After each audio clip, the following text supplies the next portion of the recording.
Y'all, I am so excited. Okay, first let me. Hey, y'all. It's Summer Christiana, and welcome to the More Than a Creator series. It is an IG Live series where I interview up and coming trendsetters in the industry. Y'all, and Brittany is on. We're going to be interviewing Brittany, the host, today. Let me go ahead and send her the request. And we just going to hop right into this interview. You hear me?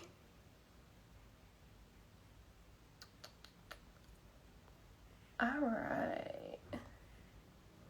I sent the request out to you, Brittany, so if you can hop on, go ahead and hop on, sis.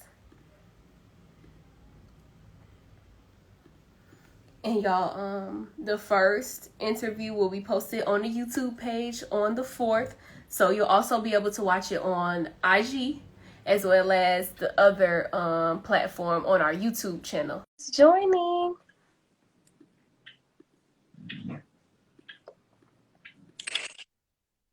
Hello, how you doing? Oh, good. How are you? I'm great. Thank you for joining us today. Thank you for having me. Oh, my lighting. So, first I want to start off with, the basics. Where are you from and what you do? Okay, so I'm originally from Oakland, California. I'm from the Bay Area, so shout out to all my people from the Bay.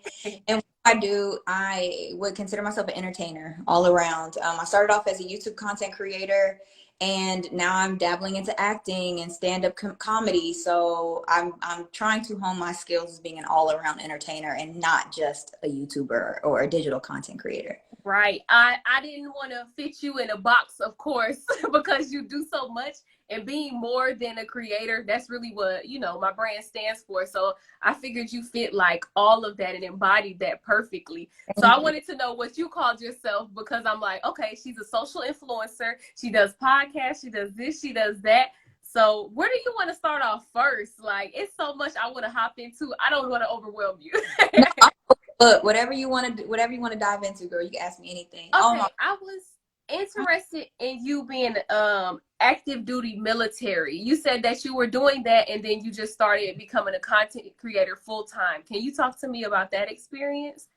Yeah, so that was so I've joined the military back in 2009, the Army, and I've been in for 12 years. I'm technically still in. I'm in the reserve side on my way out though, but still technically in. And I was on active duty. I graduated from college. I went to Prairie View A&M University, and I, commissioned through my ROTC program, went on active duty, and I hated my life. I wasn't anything I did 9 to 5, the people that I interacted with on a day-to-day basis, because the military is, I think I think people of color make up like a small percentage, especially as officers. So I didn't really have too many coworkers that I could like relate to. And so my homegirl, I was in Miami, and she was doing her makeup. This was when contouring and stuff was all like really popular. And I was like, what are you doing? And her makeup came out so beautiful. And then she was like, oh, I learned that on YouTube. And I was like, what is YouTube? And now, mind you, this was 2014. And so Okay. to YouTube, I was like, I really didn't know anything about it. And once she introduced me to it, it was like, I've saw creators like Missy Lynn and Shameless Maya and all of these dope Black girls that were doing their makeup and talking about their journey. And I was like, oh, I'm in. And that was like my escape. Like my videos that I started all those years ago, it wasn't for money. It was literally because I just wanted to be a part of something and have fun. So that's how my YouTube journey started. Way, way long time ago. Awesome. Have you incorporated like the structure maybe of the military into how you do your YouTube? How has that helped you? Honestly, I have. So that's a good question. Let me think about that. Let me see. Girl, take Uh, your time. I didn't implement anything that I learned in the military, but I think that you have to learn time management. I feel like the misconception with the military is that it's not like a 9 to 5. When we're not at war and we're not like deployed, when we're home side, it's like a 9 to 5 job. So what it taught me, just like most people, is how to balance your 9 to 5 job plus what you want to do. So I think that that's where I had to learn that. But I didn't really, besides like discipline, I wouldn't really say there's anything that I took from it. I really focus on what I wanted to do and what I love to do versus what I was doing at work. Got you. Can you define what an influencer is to you? So the technical term of what an influencer is, and I don't really consider myself an influencer because there are some people that can say, hey, this is my favorite pen and that pen will be sold out. I think that that's really what an influencer is somebody who influences the market. And it's not just somebody who posts pretty pictures on Instagram or makes reels. It's somebody who really has an impact on their audience to get them to purchase a product. Mm-hmm. So what an influencer is. I would say the reason why I call myself a digital content creator is because I just make content to either inspire or motivate or just to connect with people. I don't really, yes, I do have brand deals and yes, I do incorporate products, but my focus isn't to get you to buy. It's just like I'm more of a advertisement, like, hey, this is available. But I wouldn't consider myself that like to be on that level to where, hey, I say buy this and everybody buys it. I think that that's the biggest difference of what an influencer is versus just a content creator, like most of us, I think. I got you. You spoke on your brand collaborations. I know you worked with what was it? Fab Fit Nice, You Nice Hair, and Zoffel. Can you discuss that a little bit? Yeah, so all of my brand deals throughout the years, the companies will see me and they'll reach out and they say, hey, we love what you do and you have the audience that we want, so can we collaborate? So normally, I believe all of those were paid. I'm trying to think. Most of those were paid. So it's just like you have to really put on your business hat when you want to be, I'll just use the word influencer, but an influencer or social content creator, because not only do you have to come up with the concept most of the time, you have to negotiate your contract. You have to read your contracts to make sure you're signing the right stuff and you don't get locked into a bad situation. So I've had to do that. You have to be your own manager. You have to be your own producer. And there's so many layers and steps to it. But yeah, I really enjoyed those collaborations, but collaborations are a lot of work. Like a lot of people want them, but it is a lot of work for sure. What is like your most favorite? Do you have a product that you in particular pops in your head? Like, I actually enjoyed working with them when I was promoting this or doing this. Honestly, I can't really, I've done so, I have to say I've done a lot, so I can't really remember like my absolute favorite because I work with brands that I genuinely like interacting with. Like I'm working with Current now and their team is like is really, really good. And I think Teddy Blake does a really good job, but they're very patient because most of their advertising, they're not paying influencers to advertise their product. So they're very patient, not pushy. It's always the companies that want to pay you little to nothing that just do the most. I don't. Do you have any? Oh, go ahead. When I was gonna say I don't have any horror stories because what I did, I was really good at weeding out the BS. Good. Like as an influencer or somebody who wants to get into this space of content creating and working with brands, you really have to advocate for yourself. You have to speak up for yourself. You have to tell them sometimes, I know that that's what you want to do, but that's not going to work, or nobody's going to want to watch that, or it's not going to fit with my audience. So I've done a really good job of saying no to things, turning things down, because you'll notice sometimes brands just do the most because they don't understand our side of what we have creators. They just know what they need and what they want from you. Yeah. Exactly. I think that is, most definitely really important. Can you talk about the process of figuring out who you're going to work with? Like, as far as someone that might be watching, if they're interested, but they're looking at different people and trying to figure out who to work with, can you let them know what they should be looking for? Look for a brand that aligns with you. Like, do you really genuinely like the product? Do you use the product? And it's so funny because there's things around our house that we use all the time that we don't even think about. Like, I've seen advertisements for coffee creamer that I use. So things that you absolutely love that you would stand for. And then also that business relationship, because there was a really big company that I really, really liked a lot. Well, prior to this potential collaboration. And they wanted, what companies will tend to do is they'll throw in an exclusivity clause. And what people have to be very careful with exclusivity is you cannot work with any of their competitors. So say if Nike and wanted to work with me, 9 times out of 10, Nike will have an exclusivity clause. That means I can't be photographed or promote Adidas. They'll probably have a plethora of maybe Crocs, maybe all of their competitors in the market. So if they say, say this hypothetical, this has never happened, but say if Nike and they say, hey, we want to work with you, but we want to just send you free shoes, and for 6 months you only work with us exclusively. So you want me to turn down any other potential brand deals for a free pair of shoes? And that was kind of what that company wanted. So absolutely not. I was like, you keep your clothes, especially if you're not paying. So I would tell any creator out there, if any brand has an exclusivity clause or they want you to exclusively work with them, you need to be charged. You need to charge them for that at a fee that you feel comfortable to saying no to their competitor. So think about it like that. If Nike approached you and you said, hey, I want to work with you with free shoes, and you have to turn down Adidas, what does that number look like to make you comfortable? Yes. Or you can say no. Or you can always negotiate your contract. So don't get excited and just sign stuff, y'all. Like, really read it. If you don't know what it is, you can look it up. Google is your best friend. They're not written in gibberish, so they're pretty standard, most of the contracts, but you have to be careful with those little words. And then also, I'm sorry to be long-winded about this, but I'm really passionate for creators to understand this. And then rights to your content. You are the creator, you are the makeup artist, you are the wardrobe stylist, your lighting photographer, most of the time you're everything, or you're hiring people, so you're paying for these things. You want to make sure those belong to you. You own that. And you got to get those rights from your photographer as well.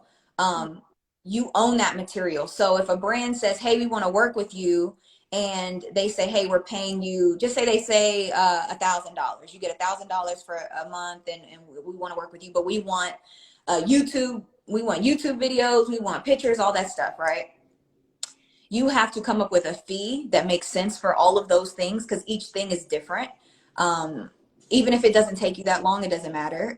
Everything is different. And then also giving the rights for them to use it later on. So say if I do a photo shoot with Nike and I paid for it, I hired my photographer, did everything myself, and then I submit it to Nike, and Nike goes, oh, I love this photo, and they post it on a billboard. You need to have in your contract that anything extra outside of that main brand deal, they have to either get your permission or they have to pay you for it, because that's something totally different from what the initial contract was. I'm sorry, y'all, my dog is crazy. My dog's laying right here. But thank you. That is really some valuable information.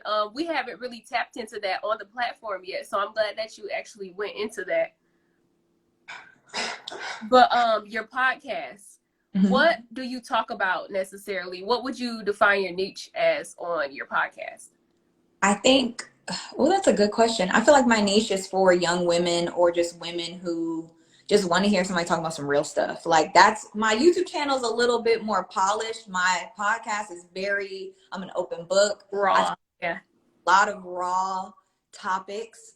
And they can go from sex to finance to mental health to possibly something that's going on in the media that I think that we can learn a lesson from. So it's basically a conversation that I have with the audience, just to sometimes to vent. I know when we were doing all the Black Lives Matter things, I was really passionate last year, especially during that movement and during the pandemic, of like voting. And so I talked about that, and I talked about how to prepare yourself to vote, because that was a conversation I wasn't hearing a lot. So plethora thing, but it's just for women or young men, if y'all know y'all want to get in on the tea.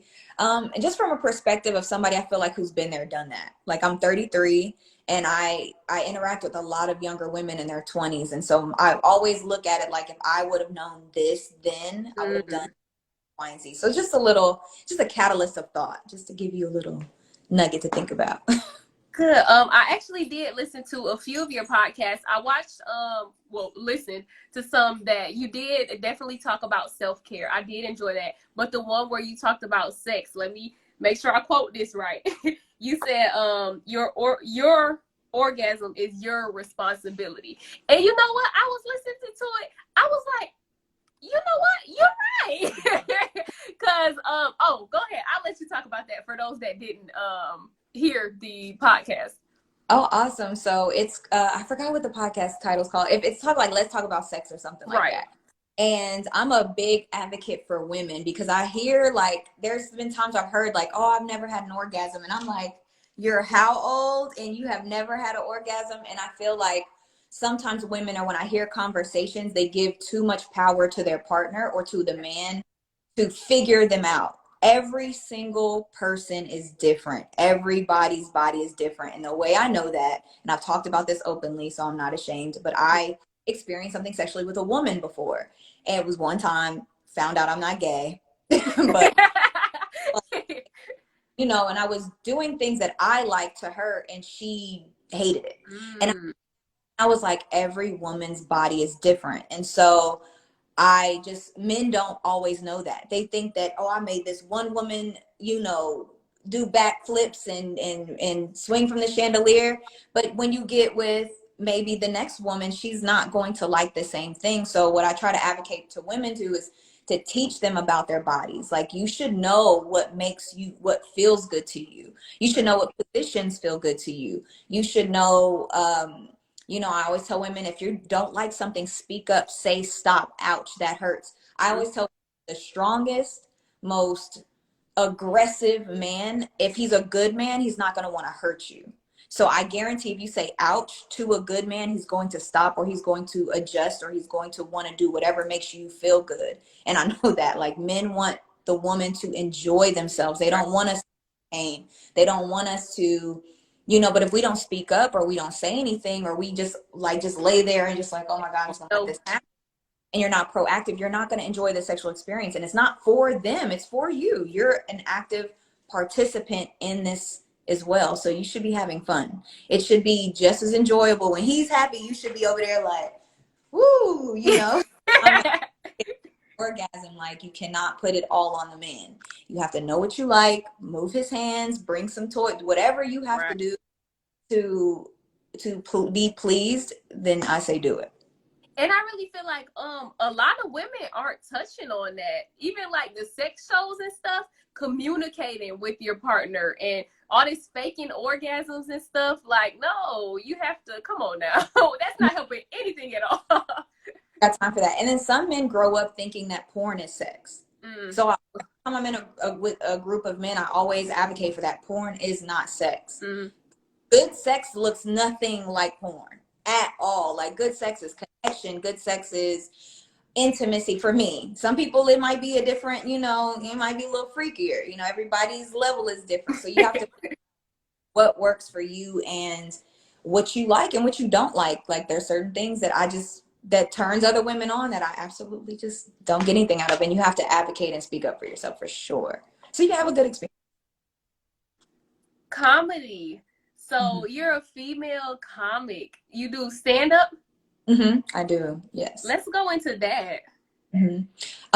So I have been heavily influenced by B. Simone and Pretty V and all the young ladies, Just Hilarious, like all the ladies who have been doing comedy online. And I don't remember what really triggered it. I've always watched stand-up my entire life, from Def Comedy Jam. I've seen almost every stand-up. You could probably say it, and I've probably seen it. And one day I was sitting there and I heard B. Simone say, she was talking to Desi, and she said, they were talking about, well, you can be funny on camera, but can you be funny on stage, or something about that conversation. And I was like, let me see if I could do comedy. And I was going to sign up for this class, and I heard, for whatever reason, I heard DC Young Fly's voice in my head that said, get your butt on stage and quit playing. And I was like, okay. So I signed up for an open mic, and I went out there, I made people laugh, and I was like, oh, I can do this. I can do this for sure. And it's been a very fun, exploration of entertainment for me, for sure. It's been very fun. Was your first stand-up at the Laughing Skull Lounge, or was this after you were experienced? No, that was my first time. So that's a funny story. So it takes a while to get on that stage. That's a very popular stage in Atlanta. If you sign up, it takes months to go.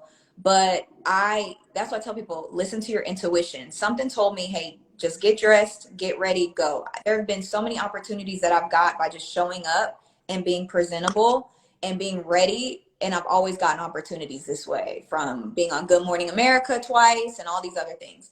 So I go and I ask the host, like, oh, who's the person that's in charge of running this? And he goes, oh, ask for so-and-so backstage. So I go backstage and I say, hey, if somebody doesn't show up, I want to go on. I'm new, but I want to go. He was like, you sure you want to go tonight? And I was like, yes. And he was like, okay, you can sit on the audience because I paid for my ticket. He was sitting in the audience. I'll let you know. So 5 minutes goes by and he goes, are you serious about going on? I was like, yeah. He was like, okay, well, I have a spot for you. You're number 15. And I went up that night and I've been doing it ever since. And I really enjoy it. Wow, that's amazing. What do you discuss? Like, you know, Kevin Hart talks about his life experience. Gary Owens talks, well, when he was married to his wife, he talked about his wife. So what do you talk about? Girl, it changes every time I get on stage because my life constantly changes. So when I was on stage, the first time I was single, celibate, I had been like 105 days with no sex. So that was a part of the topic. Time I go on stage, it's something different. And I try to pull from my real life or things I've experienced. I talk about vibrators on stage. My comedy is a little raunchy. I'm working on trying to cleaned up a little bit for the church crowd, but it's really whatever's going on. Talk about why I don't like dating older men. I talk about a plethora of topics, but normally they center around just whatever's going on in my life at that time. Even I have a joke about my breast being small. So I talk about everything that's really going on in my life. And that's relatable too. So yeah, that's good. Have you been stereotyped as being a woman in the comedy field? Have you noticed anything like that? No, because I feel like I don't know about LA or New York, but for every industry, every room that I've entered into in Atlanta has been very warm and opening. Everybody's been open. Everybody's been trying to help each other. So I can't even think that there is a stereotype for female comics. At least I haven't heard any. I'm very new and green to this space, but I feel like there's so much opportunity for women to get into it. And I do get, people don't think that I do comedy because I'll show up dressed up. A lot of comics are very casual and they just show up like, hey, whatever. But I show up dressed up and my makeup and hair, and they're like, you do comedy? So I get that more so than anything. But then they're surprised when I get off stage. They're like, oh, okay, you're funny. You're funny. So, but no stereotypes. I just think everybody's so open, helpful, and I haven't had any negative experiences so far. Still new, but so far so. You said some of the people that influenced you were B. Simone and Pretty V. So you recently worked with Pretty V for one of her videos. How was that experience? It was so amazing. I manifested that. I know I sound like B. Simone. And right. I was watching Pretty. I was like, I'm going to work with her. I had no idea in what capacity, how I was going to work or anything. I was like, I'm going to work with her. And one day I saw her post on her Instagram that she was looking for body doubles. And she posted like what they were looking for, like basically her, like light skin, thin frame, at this height, this weight. And I was like, that's me. So I sent in my information and the director reached back out to me, and she's such a delight. She's hilarious in person. That's the same person. It's the exact same person. She works with really dope Black women. And it was just a positive vibe. She's super professional. She works really, really hard, but it was a really good time on set. Everybody a part of it, from the other body doubles to just even her manager, everybody was really, really, it was just a great experience. I'm going to work with her again. I'm speaking that into that. I'm going to work with her again, but yeah, that was a great one. I loved it. What was the video about? I know it was Thanksgiving themed and you played the double, but what all happened? And when will it drop so we can see it? It's on her Instagram and it's on her channel. I didn't want to repost it because I didn't know if I was able to, stuff like that, but it's on there. And basically what she did is, think of like Nutty Professors, the Clumps. Remember when Eddie Murphy played all of those characters? So she played every single one of the characters that she's presented online. So there was chick, which was my character. There was Sharon when she does the Jamaican with the short wig, and then there was Maria. So she had all her characters around a Thanksgiving table, and she played herself, and then she also had to play each of us. So we did stand in, and we would do things like we acted and did the little behind the scenes, but she had to sit in everybody's seat and play every character in wardrobe and hair and makeup. So it was really cool to see her work and to see how creative she is and how human she is. But it was basically just a conversation with her and all her characters. So I don't think any other female comic or female actress has ever done that before. So that was really part of and to see. Can you talk about set life and the things that you've seen? Like, I know some people might not know, but you're usually there for hours. This Mm-hmm. might happen, that might come up. Stuff doesn't go as planned. Can you discuss that? Yes, I recently did the video with Quavo and Bobby Fish Scale, which should be coming Oh, very soon. And that was an opportunity that I got on the spot. So one being always being ready, always being really willing to say yes, and just being around. And not in around in an annoying like groupie way, but right. I did the shot. So they asked me to be a part of the video. I had to go home that same day, change, get ready. Thank God my hair was done. Hallelujah. Thank God my hair was done. I had to go home, do my makeup, get dressed, come back to set, and then I had to wait. Then it was going to rain. It actually did rain. It did rain. So my scene, I don't know if you've seen the post on my Instagram where I'm outside in a purple car. Mm-hmm. That was a drop top. So the first shot they got of me, it started raining within seconds. So I only got maybe a couple moments of video. Normally people would have been gone home after that. They would have been like, okay, they wrapped me, I don't need to be here. I was like, no, I stayed in costume. I just stayed around. They shot all of the other shots, and then I was the last shot. But had I left, and it was a really bomb shot because it stopped raining, so everything was nice.